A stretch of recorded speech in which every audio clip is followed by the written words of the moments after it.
welcome back to another video. This week we're working on the Mugen EL. Well, Mercer's working on the Mugen EL.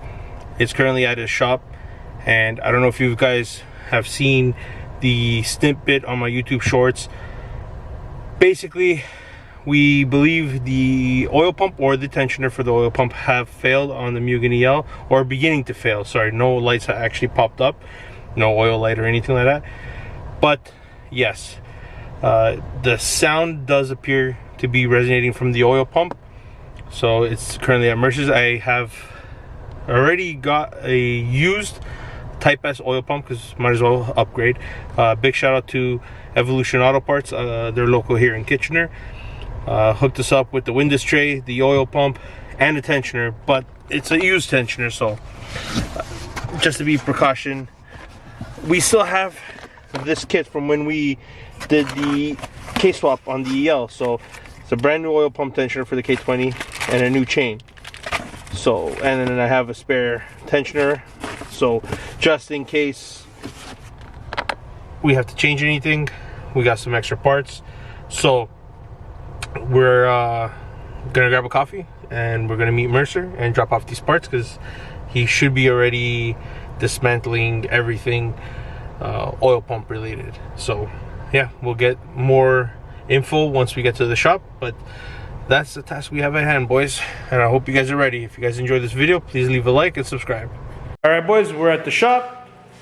We just dropped off the timing accessories that Mercer needed. What's up? Here with the homie. As you guys can see, Kev has already been busy at work, taking apart everything from the timing cover to the timing assembly to access the OEM pump that we will be swapping out before he does his modifications. Now, I don't think I will be here for that aspect because I have some errands to do. So I just wanted to give you guys an update where we are right now currently with the process. So Mercer has everything being taken apart. And while that's there, he's got the windage tray and the TypeS pump, which is going to be cleaned out thoroughly before we put it in. So that way there is no risk of contaminants inside of it and nothing to be picked up and damage the motor. So as you guys can see, he's just removing the chains away right now.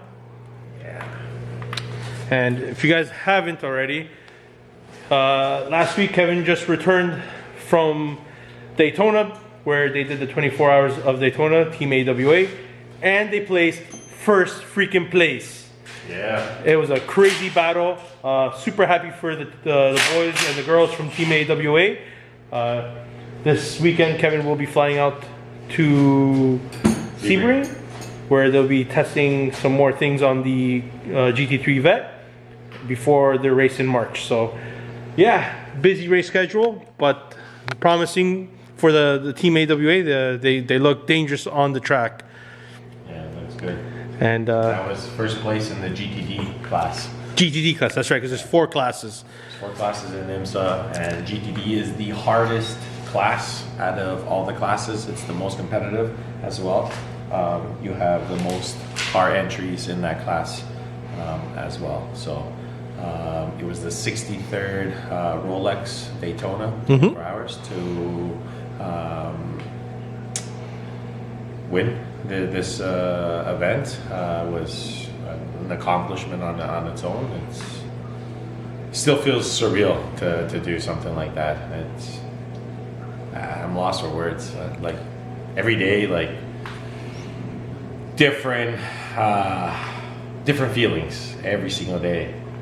It's just amazing. It's an amazing feeling to have and to be a part of history, to win that 63rd Daytona, the 24-hour race. It's fucking pretty dope. What's cool about it is they already give you a taste of what the 24 hours of Le Mans is going to be. A little different. But the aspect of being up for 24 hours, well, longer technically. Well, but this is my second 24-hour race.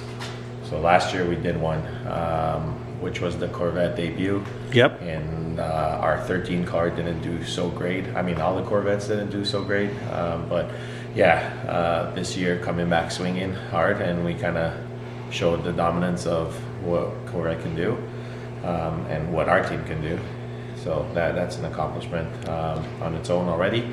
The 24 hours itself, yes, you're right. You're not just up for 24 hours. The race is 24 hours. Your schedule, depending on who you are. Like I was awake for 41 hours. There was members on our team that were probably awake for like 44 hours, 45 hours, because they're still going through analytic stuff or engineering side of things. But yeah, this was my second 24-hour race, and I love them. Everything about it. The minute you wake up to 24 hours later, going to sleep, it's awesome. I love it. Hell yeah, man. And we look forward to seeing more. And if you guys care to follow, you guys could watch the races on IMSA's YouTube channel. Yep. But if you want to follow the team itself, I'll link the Instagram account over here on screen. They're constantly posting so much relatable stuff of the GT3 Corvette. It's quite sick. I love it. Badass car. The whole team, very nice, very friendly.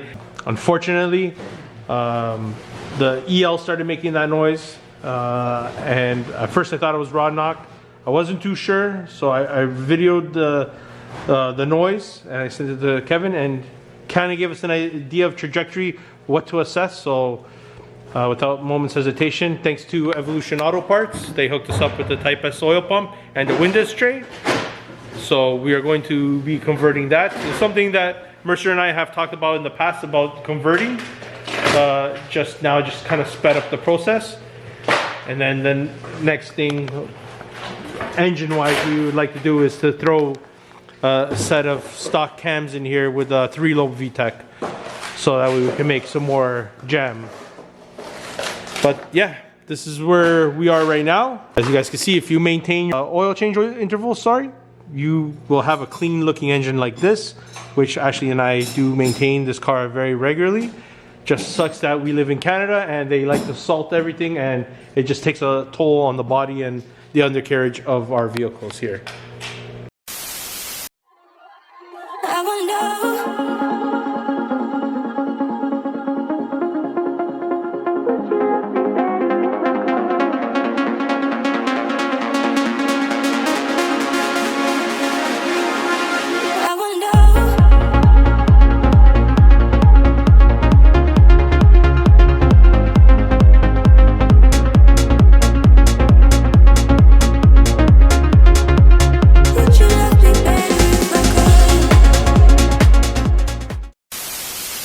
Alright boys, so I'm back at the shop. So there's a lot that happened.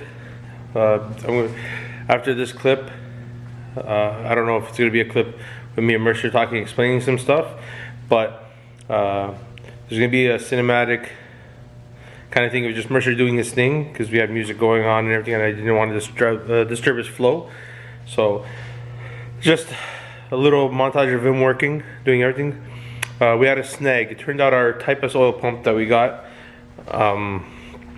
was also damaged on the bearing, and it had some metal shavings when Kevin opened up to inspect it. Can't really blame anyone. You're buying a used part, so these things can happen. So that being said, it's one of those, you always, when you're buying something used, you know, I don't expect the person to just open it up and inspect it. You know, to their knowledge it's good, but unfortunately it was not good.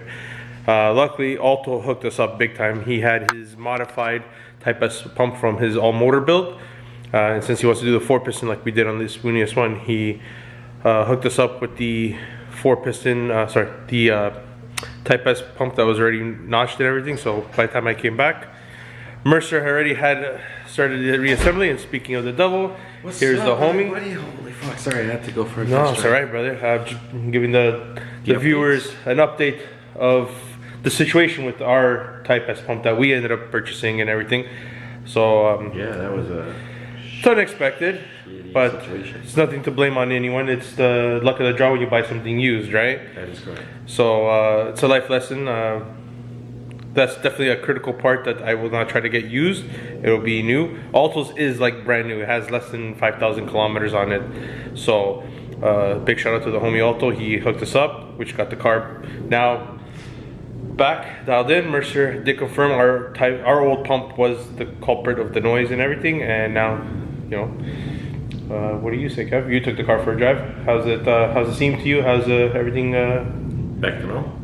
Feels good. That's great, man. Also, he's getting ready to head up to Sebring tomorrow to go test some more GT3 action with the Corvette. Yeah. And then we'll be back, and then we got some other things we're looking to assess on the EL. Like, you know, we gotta assess the rear end. Things are old; they need to be changed. Yeah, those were the noises I was explaining to you that I was hearing. Yep, and then also relocate the pods because I want to have more of a cleaner access to the dials and stuff. So just things later on. So I just wanted to give you an update. Basically, from here on in, just enjoy the master doing his work on the montage. And I hope you guys enjoyed this video. If you did, give it a like, consider subscribing. And us, we'll catch you guys in the next one. And when he's back. Later, guys. Peace. Thanks for watching.